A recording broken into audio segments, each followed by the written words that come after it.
di Retorika Heart Podcast. Kali ini kenalin, nama gue Yunisha Ramasari sebagai host podcast kali ini, dan ini partner gue. Saya Iska Krisnana Tapobolon sebagai CO partner. Hari ini kita bakal ngobrol-ngobrol seru nih sama Mas Gali tentang mahasiswa kerja sambil kuliah. Dipersilakan buat duduk, Mas Gali. Selamat siang. Siang. Oke, sebelum mulai boleh diperkenalkan nama kakaknya siapa? Saya perkenalkan semuanya, nama saya Gali. Ya, saya dari Ilmu Komunikasi, kuliah di Universitas Bina Informatika dan sekarang di semester 2. Oke. Kalau boleh tahu, apa sih kegiatan lo sekarang yang lo lagi lakuin? Kalau kegiatan sih banyak. Yang pertama itu ada kuliah, dan di kuliah ini saya mengikuti 2 organisasi. Itu ada organisasi HIMA, kalau di Ilkom namanya Himakom, dan organisasi KPU. Apa Itu tuh? Komisi Pemilihan Umum Mahasiswa. Itu untuk mengadakan acara pemilihan presiden mahasiswa. Saya lagi sibuk 2 organisasi itu, dan juga kesibukan saya yaitu bekerja. Apa alasan utama lo untuk memutusi untuk kuliah sambil kerja? Alasan kuliah sambil kerja mungkin lebih ke arah ada kemauan tersendiri buat mencari uang. Apalagi kan kita tuh udah dewasa ya, jadi lebih mikir kayak kuliah kita bayar sendiri aja dengan cara cari kerja. Apa sih tantangan terbesar lo? Kan lo kerja sambil kuliah nih. Nah, pasti kan berat tuh. Apa tuh yang menurut lo tantangan besar yang buat lo? Tantangannya sih lebih ke mungkin waktu ya, tantangannya, karena Manajemen waktu. manajemen waktunya, dimana dalam seminggu kan saya kerja itu 4 hari dan sisa 3 hari itu kuliah. Kalaupun saya kuliah ada tugas, ya paling mau nggak mau harus ditumpuk biar dikerjain di hari itu juga. Ya gitu sih paling tantangannya di manajemen waktu doang. Oke.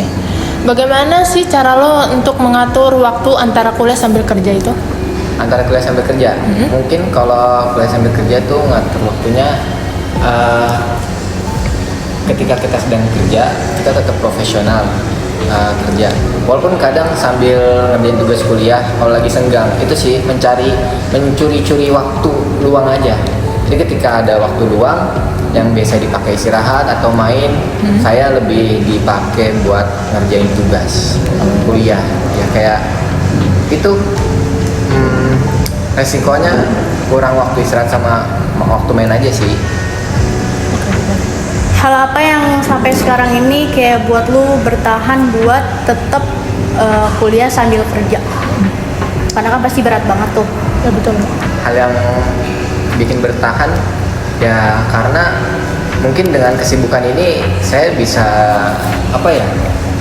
mungkin lebih nggak boring aja gitu. Biasanya kan kalau kuliah doang itu setelah selesai kuliah pulang.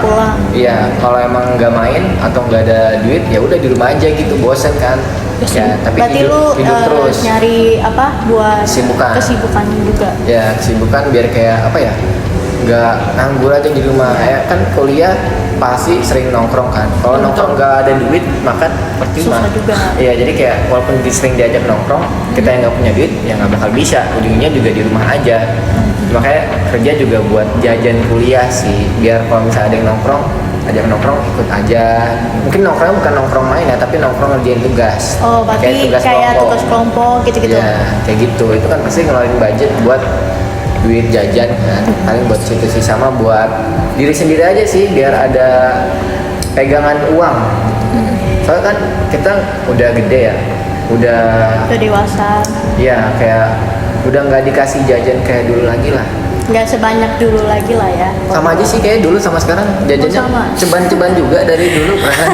Kirain nambah ya? Ya tapi alhamdulillah bersyukur. Kita juga dari saya sendiri sih nggak minta jajan ke orang tua, kayak sedikasihnya aja berapa ya udah alhamdulillah. Ya setidaknya sekarang berarti lu lebih apa sih bisa Mandiri. buat mandiri gitu ya. Iya, Buat pengen apa-apa mandiri. beli sendiri ya kan. Tuh pengen apa bisa langsung beli sendiri, nggak perlu minta ya minta ya. Iya Kan, biasanya kan kita nggak enak juga kan kalau minta ke orang tua. kita juga harus mikirin ekonomi keluarga juga.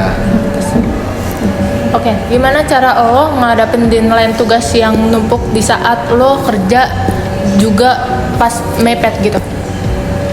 Kalau kayak gitu paling kan kalau kerja kan weekend doang ya.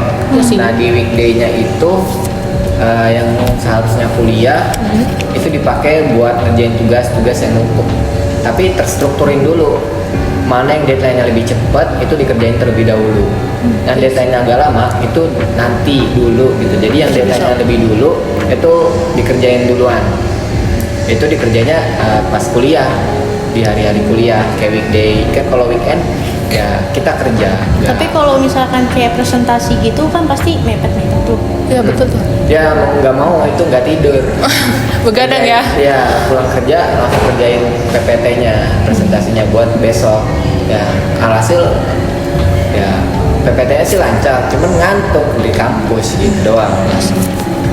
Terakhir nih, apa pesan kesan lu buat para penonton? Kan lu ini kan kuliah sambil kerja, jadi apa yang mau lu omongin, yang lu sampein ke penonton juga? Mungkin kayak setiap orang kan pasti ekonominya beda-beda ya. Mungkin ada yang kuliahnya masih dibayarin orang tua, ada yang emang dia harus kerja keras dari duitnya sendiri. Kalau menurut saya sih lebih bersyukur aja bagi anak-anak yang emang sekarang tuh tinggal kuliah aja gitu, tinggal belajar aja, nggak perlu sampai bandel lah, nggak perlu hambur-hamburin duit lah, kayak ya udah gitu selagi masih dibayarin bersyukur, dibayar orang tua juga alhamdulillah. Kan kayak kasian juga yang anak-anak yang emang harus kerja keras sendiri buat biayain kuliah dia sendiri juga. Betul. Apalagi kan pengeluaran kayak ada kita workshop ataupun pengeluaran lainnya itu pasti ada kan, itu juga kita harus nyari sendiri, kita nggak bisa minta orang tua gitu aja. Orang tua juga udah ngebantu kita dari kecil lah, kita nggak bisa ngerepotin terus sampai kita tua, sampai kita punya anak, kita nggak mungkin ngerepotin orang tua terus. Intinya pesannya tuh belajar lebih mandiri aja di usia kita yang sekarang. Walaupun kita masih remaja, menginjak dewasa, pasti lebih berat lagi dunia dewasa itu. Betul. Banyak lagi tanggung jawabannya. Kayak saya udah dewasa, udah punya anak, itu lebih pusing lagi tanggung jawabnya. Belajar dari sekarang aja sih mandiri mungkin. Terima kasih buat narasumber kita kali ini udah mau ngobrol-ngobrol bareng nih sama kita, walaupun sibuk banget nih ya kegiatannya sambil kerja. Ya nggak apa-apa. Oke, jangan lupa di follow dan like ya di YouTube kita. Terima kasih juga buat penonton yang udah dengerin podcast kita kali ini. Kayak semoga ini buat jadi pelajaran, Inspirasi buat jadi kita inspirasi semua. nantinya. Oke, thank you dari kita. Terima kasih.